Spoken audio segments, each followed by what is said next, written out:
Good evening. Good evening, ladies and gentlemen. This is blowing my mind. I'm not going to lie, this is blowing my mind. And it's something that I've sort of suspected for a while now. This is weird. All right. Start with a preamble as the chat accumulates. It is the nature of sports and life to identify the good and bad guys. If you're a functional fan base, good guys are your team, the bad guys are everybody else. If you're the Raptors fan base, I think more often than not this year you found yourself wondering who are the good guys and bad guys in our organization. And here's where we ended up until about 20 minutes ago. Fred VanVleet, not the good guy. Maybe a bad guy. Selfish. Nick Nurse, kind of soft quitting on his way out. His team's preparing. He's not a good guy. He's a bad guy. Scotty Barnes, the casualty of a selfish offense. He's the good guy, right? Not sure where Pascal Siakam and Jakob Poeltl, they're just background characters at this point, but this is the war, right? This is what we've been trying to talk about. And so I think about my man Tony Montana. You need people like me. You need people like me so you can point your effing fingers and say, that's the bad guy. I wish I had the time to Photoshop Fred VanVleet's face on Tony Montana's body right there, because that's pretty much where we're at as a fan base, right? Up until about 25 minutes ago, there's no doubt in my mind who Masai Ujiri was talking about when he said, we've been a little bit selfish. There was absolutely no doubt in my mind who he was mentioning and who he was alluding to when he said, we've been a little too individual.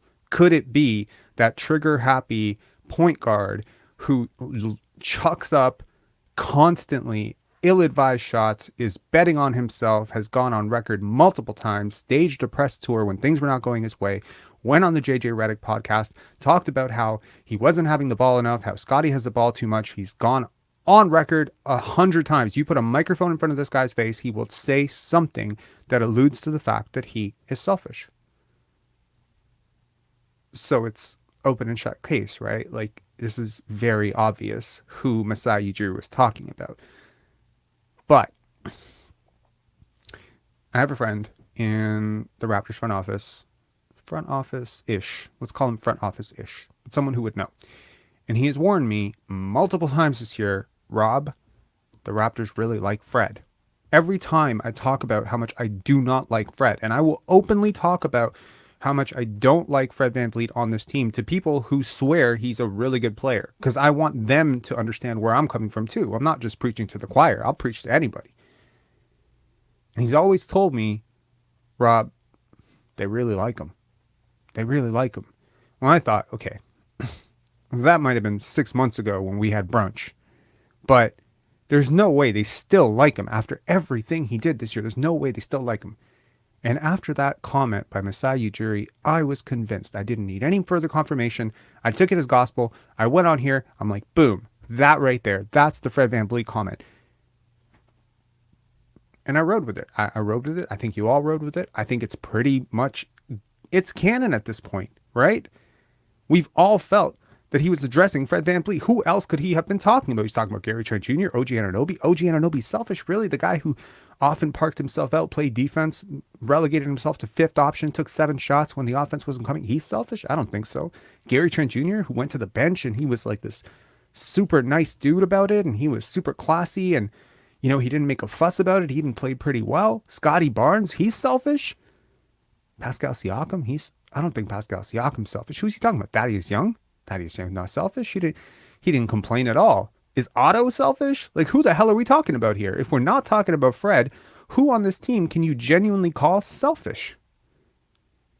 I am confused. I won't dangle you further. There's 117 people in here. All right, we can talk about this now. So I'm on Instagram, and a Raptors beat writer who is pretty connected within the sense that he covers the team and he's in the locker room and he has a media pass and he's there. He's there in all the scrums. You see him all the time. And he's rare in the Raptors media space and that he is young. He is young. And I caught something that he said. Well, I didn't really catch it. I got to give credit where credit is due. Someone forwarded it to me and they said, do you believe this? And I read it and I was like, this got to be a Photoshop. It's going to be a deep fake. No, it's real. Let's talk about it. And I really just wanted to talk about this before he deletes it, if it's not true. And if it is true, then I want to talk about it so that enough people start talking about this so that it is eventually addressed when Masai Ujiri and Bobby Webster take the podium for their press conference. So, who am I talking about? Aaron Rose. The TikToking media wonder Eric Rose, right? You may not agree with all of his takes, but you got to admire the hustle that this guy has taken to connect with, the TikTok generation. Says, for all the criticism Fred VanVleet took this season, the Raptors simply cannot afford to lose him for nothing. NBA We the North basketball. Okay. Then he goes on in this TikTok video to explain how, because Fred VanVleet is such a gifted passer, he cites assist to turnover ratio as Fred VanVleet is our best playmaker. And he goes into a depth of options that the Raptors could, want someone taller, someone, more creative, a better passer, a better defender, etc. But where is this player? You can't afford to lose him. How do you get an upgrade? That was the basis of the video, a video that I absolutely do not agree with. I see where he's coming from. Fred VanVleet's a good player. He's not a scrub. But I don't agree with the fact that you can't replace him, that it's just impossible to find him. And I definitely don't agree that he's the best playmaker on the team because he has the highest assist to turnover ratio. That's ridiculous. That's like saying Jose Calderon's a better passer than TJ Ford. He is not. Just very conservative. Forget about how I feel about Aaron Rose's analytical deep dive into Fred VanVleet. He started going back and forth with some fans. A fan suggests that Scotty is a point guard, that Aaron Rose is wrong in this case, and, let's let Scotty be point. Aaron Rose speaks a familiar talking point of the Raptors media all year, which is that Scotty isn't a point guard, at least not right now. First, let me address this before I get to the spicy part of what he said. Scotty started at point, if we recall in the playoffs, he started point pretty much every single game that Fred VanVleet's missed. He has started at point. If he was playing, he started at point. Okay? He's played a great deal of backup point guard this year. He played an amazing, role in some of those bench stretches that were really good for the Raptors, sometimes at the beginning of the second quarter. He was a point guard. He was the best point guard on a major Division I school. To suggest he's not a point guard is really disingenuous and somewhat tone deaf and kind of blind. So, but I understand why he wants to further this narrative that Scotty's not a point guard. Not yet, because if Scotty's a point guard, then we don't need Fred, right? We just sign a small forward or power forward to replace Fred. But no, we've got to create the narrative that the Raptors need Fred and that they cannot find an upgrade. Okay. Moving on further. He echoes Fred VanVleet's point that he'd be more than happy to let Scotty be the point guard. Fred loves not being the point guard. He loved playing with Kyle. Now, this is where my spider sense started to tingle. I'm like, who is he talking for at this point? I'm not trying to accuse him of anything yet, but this is really weird to me. He loves not being point guard. If Fred loves not being point guard, does it make sense to you that he went on JJ Redick's pod and complained he didn't have the ball enough? Come on now. How much are you getting paid to say this? This is when I started to get a little bit worried. Because this is a person with a blue check mark, right? We got to listen to the people with the blue check marks, right? That's worth noting. And this is someone who's actually had access to Fred. Just like Blake Murphy, who was on here, he had a relationship with Fred. Aaron Rose talks to Fred. Aaron Rose knows Fred. If they met each other on the street, they might even grab a coffee. They know each other. So who are you doing the bidding for? He loves not playing point guard? The same guy who went on numerous media rants last year in post-game pressers about how he doesn't have the ball enough, Scotty has the ball too much, Precious has the ball too much, complains about his role, complains about not playing point. That guy loves playing point. Do you understand how this becomes so toxically manipulative? that every single thing we've heard from Fred VanVleet is that he wants to be the point guard. He sees himself as a point guard. He likes playing point. He likes playing pick and roll with Yak. It's what he does best. He struggles off the ball. His numbers are struggling. He doesn't want to do it if the team's not winning. And suddenly he loves not being point, and that's what he played with Kyle. That's not actually the nature of what he said, but I appreciate the effort, Aaron Rose. Goes on to suggest, someone suggests that the Orlando Magic should do a sign and trade. Exactly what I alluded to earlier. The Magic don't really have to do that. And here comes the bombshell. A fan criticizes Fred VanVleet for being a cancer and suggests that he must be removed from the team. And Aaron Rose says, Masai was not talking about Fred when he spoke about selfishness. He told me personally.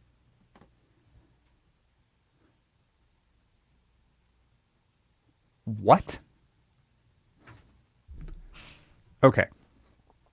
There's a very big difference here, and I want to explore every one of the options here. Number one, you asked him and he told you.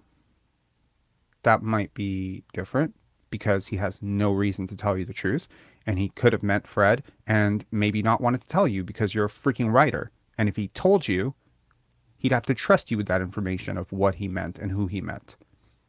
Okay, that's one option. Number two, you're such buddy-buddy with Masai Ujiri that unprompted, he told you that he wasn't talking about Fred. Be like, hey, Aaron Rose, you know that thing that I said about selfishness and us being too individual? By the way, just so you know, I wasn't talking about Fred. Now, that is completely different. Totally different. Option number three, this is purely bullshit. I don't want to explore option number three too much because the consequences of saying that Masai told you something as a media member with a media pass for the Toronto Raptors, I tell you, you lose your media pass over something like this. You don't get to lie about something that the team's president told you if it's not actually true. Consider all three options. Let us pretend for a second that Masai was actually telling him the truth, prompted or unprompted. We've been a little selfish. Who could he have been talking about? Let me know in the comments. Who do you think?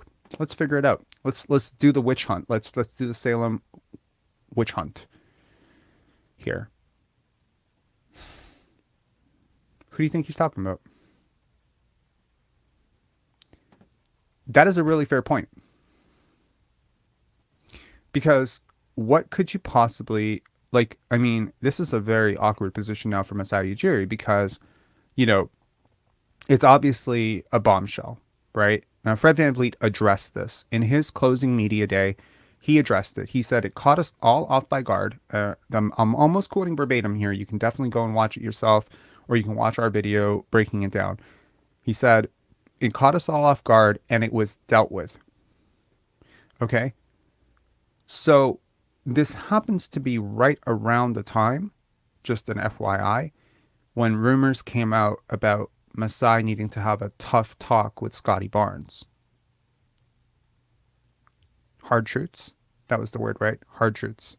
Doug Smith article or his Michael Grange article? Those guys get blurred together for me. Is he calling the youth out for being selfish?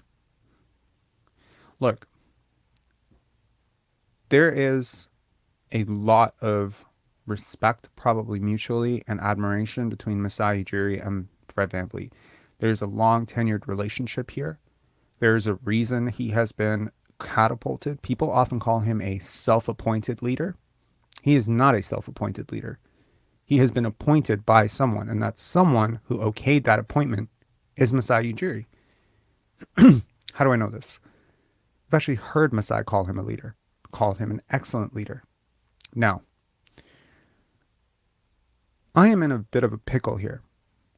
That's to put it lightly, because not only does this shock me, it actually threatens my entire concept of existence right now. This entire month stretch, I'm like, Fred's out the door. There's no way they can run him back. And even today, I'm like, okay, they'll sign him, but they're not going to give him point guard duties, right? They're gonna like clearly have a talk with him. They identify him as an issue. And now I'm being told that they didn't identify him as the culprit of the selfishness. This is very confusing to me. Is it OG Anunoby?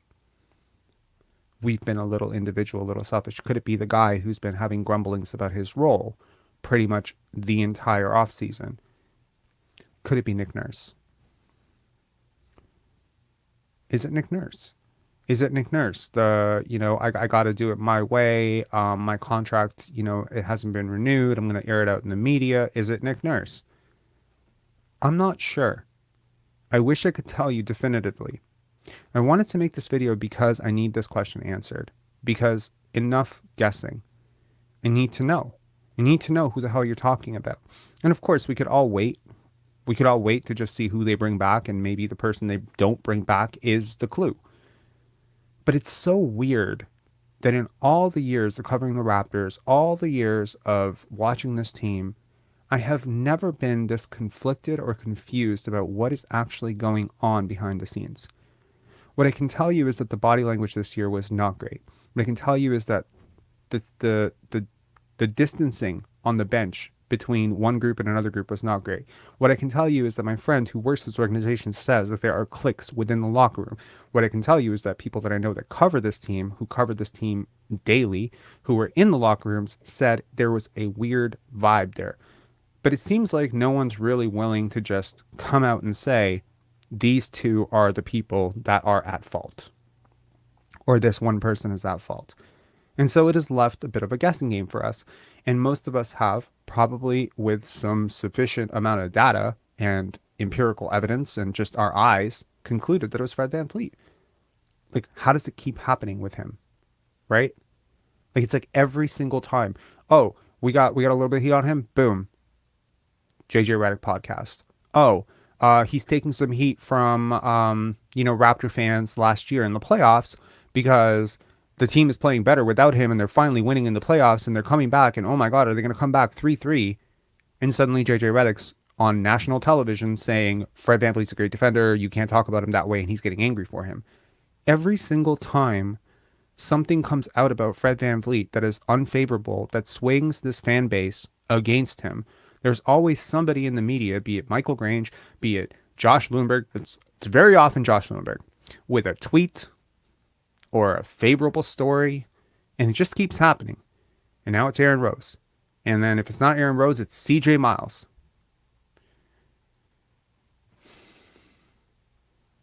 What is this?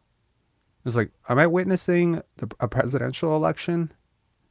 Is this entire season just an extended contract negotiation to swing public approval? I don't know. But I wanted to put this out there because this is a pretty crazy claim, if true. And if true, I want it addressed. I don't want it ducked. I don't want him to delete it because it's a screenshot and it's there. I just want this out there. That's literally, I don't want to do 2 lives today. I wanted to do this because I need this out there because someone's going to pick this up and hopefully someone is going to ask him about this. It needs to become a talking point. Who was he talking about? I need to know. I need to know a real, actual evaluation from Masai Ujiri. No more we've been. I want to know. And I understand you're not going to throw anyone under the bus. I get that. I know you're never going to go onto a podium and say, Fred VanVleet is selfish. I know you're not going to do that. I know he's not going to do that. And that's the genius of this, isn't it? You're holding a very classy organization by its balls by insinuating. Everything's insinuated. Scotty Barnes has work ethic issues. Insinuation. Inside source says. Insinuation.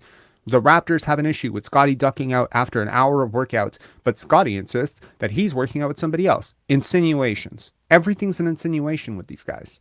Everything is, there's no names. But here's a name. This is a name.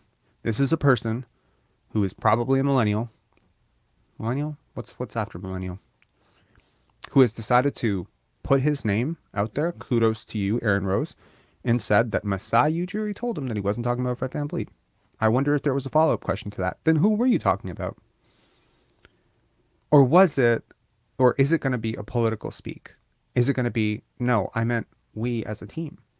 We, all of us, the politicians' playbook. The we, right? Oh, we have been selfish as a team. Okay. Look, personally, I don't think there's any doubt who he should have been talking about.